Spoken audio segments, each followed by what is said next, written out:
کچھ ایسی بڑی غلطیاں ہیں جس کے کرنے سے پوری کمپنیز کا ستیہ ناش ہو چکا، مگر انہی غلطیوں سے پہلے ان کمپنیز نے اربوں ڈالر کمائے۔ بالآخر ان کا زوال بھی بہت برے طریقے سے ہوا۔ تو چلیے جانتے ہیں کہ ایسی کون سی بڑی غلطیاں ہیں۔ Let's go and solve this mysterious mistake. WFA کی ویڈیوز میں ایک بار پھر سے خوش آمدید۔ Piper Alpha oil rig disaster. اس جملے میں آئل کا نام سنتے ہی یہ چیز تو کلیئر ہو جاتی ہے کہ اس غلطی سے نہ صرف ڈالر کا نقصان ہوا بلکہ بہت سے لوگوں کی جانیں بھی گئی۔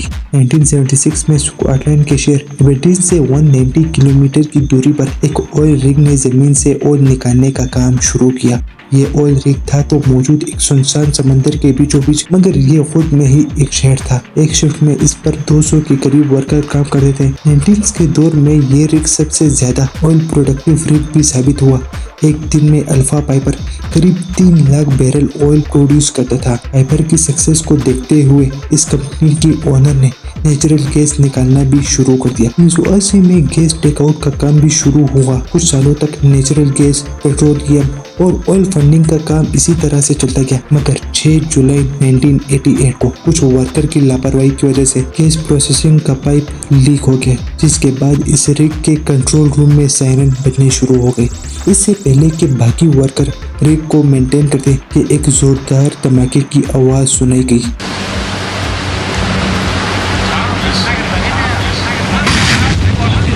اس دھماکے سے 167 ورکر کی جانیں گئی اور کمپنی کو 200 بلین کا نقصان ہوا۔ دنیا کی ہسٹری میں بہت ہی ریئر پیسز ایئر کرافٹ جو کہ بہت ہی کم تعداد میں موجود ہے۔ نہ صرف ان کی تعداد کم ہے بلکہ سب سے مہنگے ایئر کرافٹ بھی مانے جاتے ہیں۔ امریکہ میں مینوفیکچر کیے جانے والے B-2 Spirit bomber year craft جو کہ پوری دنیا میں صرف امریکہ کے پاس 20 اینٹک ریئر پیسز موجود تھے، مگر 23 فروری 2008 کو گوام آئلینڈ پر موجود B-2 Spirit bomber year craft نے ٹیک آف کیا۔ ٹیک آف کے کچھ منٹ بعد ہی زمین پر دوبارہ کریش ہو گیا۔ 2008 کی شروعات ہی امریکہ کے لیے خطرناک رہی کیونکہ یہ ایئر کرافٹ ریئر ہونے کے ساتھ ساتھ بہت ہی مہنگا بھی تھا۔ اس ایئر کرافٹ کو بنانے کے لیے $200 بلین کا خرچہ آیا۔ امریکن ایئر کنٹرولمنٹ کو سٹارٹ میں تو کوئی بھی آئیڈیا نہیں تھا کہ اس کریش کی آخری وجہ کیا ہے، مگر امریکن گورنمنٹ کی بہت زیادہ دباؤ کی وجہ سے انہوں نے 2 وجہ بتائی۔ American air base headquarter کے مطابق B-2 Spirit bomber aircraft کے ایئر سینسر پر پانی کے کچھ بوندیں تھی، جس کی وجہ سے ایئر کرافٹ کا کنٹرول سسٹم خراب ہو گیا اور یہ ایئر کرافٹ ٹیک آف سے پہلے ہی زمین پر آ گرا۔